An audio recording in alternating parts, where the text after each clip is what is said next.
everybody, it's Monday, November 18th, 2024. Welcome to the NFL Fantasy Football Show presented by Uber Eats. Get game day deals all season long.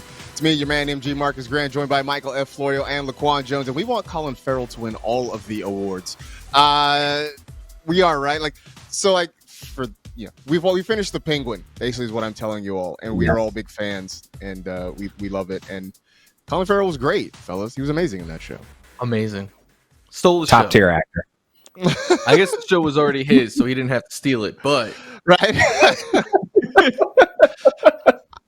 Oh man. If you haven't seen it, go check it out for sure. It feels like the kind of thing we would spent a long time on in the offseason. Like if this had come out during the offseason, we had the cheat sheet still, like this would have been a thing we spent like a whole episode on. Absolutely. Sadly, 15 minutes full. Right? So maybe we just hold it back and we just talk about it in the offseason. We cannot do that today, sadly, because we do have a lot to jump into here. We still have one more game left in Week 11, a Monday night tilt between the Houston Texans and the Dallas Cowboys. But other than that, we'll have our biggest takeaways from what we saw this week. We will give you some waiver wire picks and another edition of the Fantasy Mailbag. We enjoyed all your tweets so much the first time around. Figured we'd do it the second time around as well. But let's get started, as we normally do, with some fantasy headlines. And one big headline, coming out of New York. The Giants have made a move at quarterback. Daniel Jones is going to bench Rowe, and in his place, it is not Drew Lock. Instead, Florio, it is Tommy Cutlets back in our lives. Tommy DeVito getting the start. I think that caught everybody by surprise. I think the assumption is that it was just going to be Drew Lock as the next man up, but that is not the way Brian Daboll is going to go. Look, we're not really starting Tommy Cutlets this week, are we? I think if you are in a pinch in like a 2-quarterback league, or maybe you're in like a real deep league, because of the matchup, like the Bucs are such a good matchup for quarterbacks. But more importantly, I think this matters for Malik Neighbors, Tyrone Tracy, and those other playmakers on the Giants. And I looked this morning, I compared 2023 Tommy DeVito to 2024 Daniel Jones. Numbers pretty similar, but on deep passes, DeVito was significantly better. Almost double the completion percentage, literally double the air yards, way more pass EPA. He was also better throws out wide. So I think this could be a good thing for Malik Neighbors. It certainly can't hurt Tyrone Tracy, I would say. And more than anything, New Yorkers finally have something to get excited about football-wise. Like, ever since Aaron Rodgers tore his Achilles last year, they've been searching for some excitement. And Tommy DeVito is the only one that has given it to them. All right, so, I mean, Laquan, you heard Florio, 2 quarterback leagues, deep leagues, like in a pinch. There are 6 teams on a bye this week.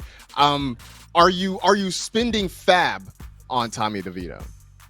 I'm not spending a lot, but if I'm out there in a pinch, I'm going to be able to drop the bag on him. You have to bring him in. I'm excited for him to get the start now. I mean, honestly, this Giants offense, they need a spark. They need something to go out, like our Jersey folks driving to that MetLife Stadium. They need something to watch, and they need something to root for. And I think Tommy DeVito coming in, you bring in that last year hype, you bring in that last year energy, and maybe they go out there and they get a win. Maybe he goes out there and throws for 300 yards. Who knows? But I'm all in on Tommy DeVito. So the upside, if you're looking at this, you mentioned the matchup, Florio. I mean, last year, the best game that DeVito had was in Week 11 against the Commanders when he went for 246 yards and 3 touchdowns. That was against a Commanders defense that ranked dead last against the pass. The Bucs this year, they are pretty bad against the pass. They are not dead last. They rank 29th, but they are sort of at the bottom of the pile. They've given up 20 touchdown passes. So maybe, just maybe, he can make something happen this week against Tampa. Goodness knows they will probably have to throw the football, though, because the Bucs will move it up and down. They will score some points. So this could end up being a lot of throwing the football, a lot of quarterbacks featured for sure. Still, maybe not a surprise that they benched Daniel Jones. Just a surprise to me that they seem to skip over Drew Lock and go right to DeVito. But we'll see. I'm sure we'll talk more about it as we get closer to the start of Week 12. In the meantime, let's take one last look back at Week 11. It is time for Fantasy Heroes presented by Subway. Let's look at the top scorers for the week. Of course, one game still left to be played. Jared Goff, 412 passing yards, 4 touchdowns, even 21 rushing yards. The Lions did anything and everything they wanted against the Jaguars this past week. 34.5 points for Goff. Saquon Barkley, doing Saquon things. Nearly 100, or neither 200 rather, scrimmage yards for Saquon, a couple of touchdowns, almost 34 points for him. Amon-Ra St. Brown, a part of that big Lions avalanche. 11 catches, 161 yards, and 2 touchdowns, 38.7 points there. And at Taysom Hill, we're going to talk about Taysom Hill in a little bit. 18 passing yards. He had an interception. Ran for 138 yards and 3 touchdowns, 8 catches for 50 yards, 41.52 points. I don't want to, Laquan, but we have to. I mean, it's just sort of how things go. Chris Boswell, your leading kicker, 6 field goals. That was 24 points there. And the Broncos defense, 4 sacks and interception, 6 points allowed as they just harassed Kirk Cousins and the Atlanta Falcons. So those were some of the big names, some of the headliners there. Your fantasy hero, Laquan, sort of akin to just, at least for this week, your regular football hero. Yes, Matthew Stafford, man. I finally got him in the starting lineups this week, and he blew up, man. 4 touchdowns, 0 interceptions, and one thing that we know for sure about this Rams offense, that they are dangerous again. Puka Nacua making the big plays, and Cooper Kupp on that second touchdown. That's probably the easiest touchdown he's had in his career, just running away from that Patriots secondary. But Matthew Stafford has been on a course of just shy of 300 yards in his last 4 games, but these touchdowns are going to keep coming as long as Cooper Kupp and Puka Nacua stay healthy. So you guys should be ready for the most dangerous team going into those fantasy playoffs. I mean, look, they're certainly very dangerous. They are not Lions dangerous, because the Lions right now look like maybe they're best the team main in the event, according to Akbar. I'm guessing this is a Lions main joke. Yes, main event. He coined them. I kind of like it, but I was just like, no. Right. We love Akbar on the show, but do not encourage things like that. It will only end badly for everyone involved. Do not encourage that sort of stuff. All right, Florio, this is the part of the show where we talk about Taysom Hill.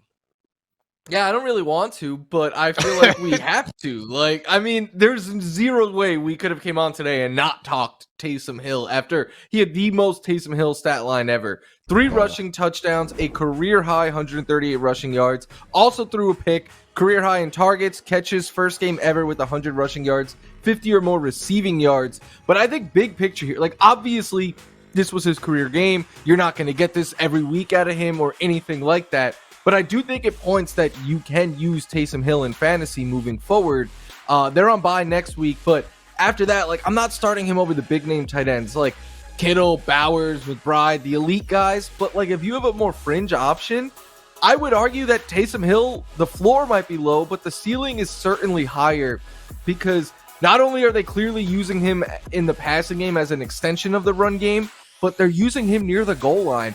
And this not only helps him, it really hurts Alvin Kamara, whose numbers have taken a hit as of late, not getting as many passes, not getting as many touchdowns as he was early in the year. So Taysom's arrow might be going up, but as we've seen in past years, that typically leads to the rest of the Saints' arrows for fantasy pointing down.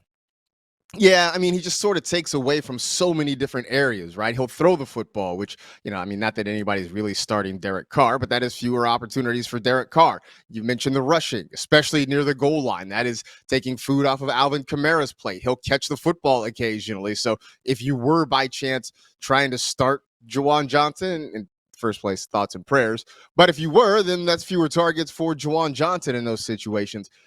This was not unpredictable. I mean, for the last couple of weeks, it just felt like we were going to get a big Taysom Hill game because there were so many injuries, because this offense was looking for any kind of spark. But this was just one of those big blow-up games. And now everybody's going to start asking Taysom Hill questions. And do I pick him up? Do I put him in my lineup? The only one who's really happy about this, fellas, is Matt Okada. Our pal Matt Okada, who maybe the biggest Taysom Hill stan in our building, is smiling ear to ear somewhere after watching his guy go off for 41.5 points. My fantasy hero for the week is Brock Bowers, and it just continues to be an amazing rookie season for him, and he also continues to be really the only thing that we can consistently count on in the Raiders offense. Another big week for Brock Bowers. I mean, right now, he is the tight end 1 overall. He's 18.5 points clear of George Kittle. So it could be that we have a rookie as the TE1 overall in back-to-back seasons after Sam Laporta did it last year. only 3 touchdowns, which is sort of amazing. The fact that he's been able to do this without getting in the end zone. Had a touchdown yesterday, 126 yards, which was a season high for him. But it hasn't mattered who the quarterback is, whether it's Aiden O'Connell, Gardner Minshew. Even when Desmond Ridder was in there for a little bit a couple of weeks ago, he was throwing the ball in Brock Bowers' direction a little bit. So at this point, you don't have to ask questions anymore. You don't have to worry about matchups. Just know that if Brock Bowers is playing, he should be in your fantasy starting lineup. Those are our heroes for the week. Now let's take a look at our takeaways, some of the big picture views of things we saw over the weekend. And I noticed it is a full quarterback edition, a young quarterback edition of takeaways. Laquan, what was yours? We have to be patient with Will Levis because when you're watching this game and you see the big plays that he makes to Calvin Ridley down the field and then it's called back, these are just the flashes with Will Levis, just making the better decisions instead of turning the ball over. I know he turned the ball over last game, but overall, we're looking at Will Levis just playing fundamental football, making the right decisions, getting Calvin Ridley activated. He's getting him close to the line of scrimmage, even downfields where Calvin Ridley can create after. Now we're being activated that Will Levis, putting up 295 yards. This is a big achievement for him moving forward. So he's one of those guys that I would just have on the wings if you're looking for a fantasy quarterback in those 2 quarterback leagues, or even if you're down bad at the quarterback position. Will Levis is showing improvement as the time goes on, and he's one of those guys that could probably shock us coming into the fantasy playoffs. I do have Will Levis in a Superflex format, and I had to start him this week. And, it is what it is. I'm never super excited. I'm never super excited about starting Will Levis, but there are always moments. You always sort of believe that maybe it can happen at some point. Got to be patient, man. If Will Levis were a GIF, he would be that that Carlton GIF of him throwing the basketball and then pumping his fist, waiting for something to happen like that. That is Will Levis. As a GIF for sure. Meanwhile, Florio, your young quarterback is actually paying dividends right now. Yeah, I think Drake May is going to be a problem, and this is partly for the rest of this season, but 100% buy him in Dynasty for next season right now, because look at what he has done so far this year, giving you over 17 fantasy points per game in his full games as a starter, but those have come in some tough matchups, Texans, Jags are easy, but Jets, Titans, Bears, Rams. Schedule opens up now. His next 4, Dolphins, Patriots, Cardinals, and then he gets the Bills, which is a little bit tough. But he is doing what he is doing right now with, I would argue, the worst offensive line in football, bottom tier weapons, a first-time head coach with a play caller with very little experience. The Patriots next season not only have all of their picks, they have a couple of others from trades. They are going to be in the top 10, top 5 draft pick wise, and they have the most cap in the NFL entering the offseason. So we're seeing Drake May right now do what he's doing and show flashes that, to me, I keep saying it, really remind me of a young Josh Allen, and he is doing it with bare necessities around him. Once he gets actual playmakers and stuff like that and an O-line that could block, forget about it. So if you play in a dynasty, I think he is the biggest buy right now and in the offseason moving into next year, because that arrow is going to shoot up in a big way. Yeah, I think it's going to shoot up in a big, big way. I'm curious to see what the Patriots do in terms of their wide receiver core. I mean, obviously they spent draft picks last year on a couple of young wideouts that haven't quite panned out. So we'll see if those guys develop or if the Patriots sort of go back to the well and try to find some more receivers for next season. For me, what we saw yesterday, that was the Anthony Richardson we have been waiting for. It is the Anthony Richardson that we thought we were getting. Got you over 28 fantasy points because, in part, 2 rushing touchdowns helped a whole lot, but threw the ball very, very well. 272 passing yards, had a passing touchdown on what proved to be the game-winning drive in that one. Had a couple of really nice throws, one down the sideline to Alec Pierce, a big play to Josh Downs as well, and then finished it off with a touchdown run himself. Yesterday, nearly 30% of his carries were designed runs. That was a thing we were expecting to see more of this season. We hadn't really seen it. It was his best game since week 1 when he had a rushing touchdown and got you over 20 fantasy points. Now, the trick for Richardson is going to be consistency. Can he back this up? This week, coming up with what he did this past week, we still expect some inconsistency throwing the football. Not a great matchup next week against the Detroit Lions. Does have some tough matchups in the fantasy playoffs. So really do need to see him run the football more effectively in order to have a lot more confidence. But if you stayed the course, if you put him back in your lineup, you're feeling really, really good about it. And you're starting to remember why it is you spent a high draft pick on Anthony Richardson. All right, that was our look at Week 11. We're going to start to spin forward into Week 12. Plus, we're going to have some of your questions coming up in the fantasy mailbag. That's next on the NFL Fantasy Football. Let's get to the waiver wire presented by YouTube TV. Florio, who should we be aiming for Week 12? I don't know why Bo Nix is still available on waiver wires, but he is in like half of NFL leagues. Please change that. Also add Anthony Richardson. Marcus was just talking him up a whole bunch. Tua Tagovailoa has a good matchup next week. I already spoke up Drake May. Think you need to add him. Jaylen Warren, seeing more volume as of late. A lot of Raiders running backs on here. Alexander Madison, Zamir White, Amir Abdullah, in case Madison is out next week. But I just love their schedule in the fantasy playoffs. Audric Estime and Jalen Wright. Because we need to pick up some running back, right? Like it's been bare at the running back position. It is a good week for receivers, though. Roma Dunze was dropped in a good amount of leagues, so he might be out there for you. Christian Watson had his best game since the last game of the 2022 season. Jerry Jeudy and Elijah Moore just continue to go off with Jameis Winston. MVS is the new Rashid Shaheed, so I think you want to pick him up. Laquan's boy, Demario Douglas, seeing a lot of work from Drake May. Curtis Samuel, I know they're on bye this week. This is more if Keon Coleman is out again after that. Taysom Hill, after what he did, needs to be added.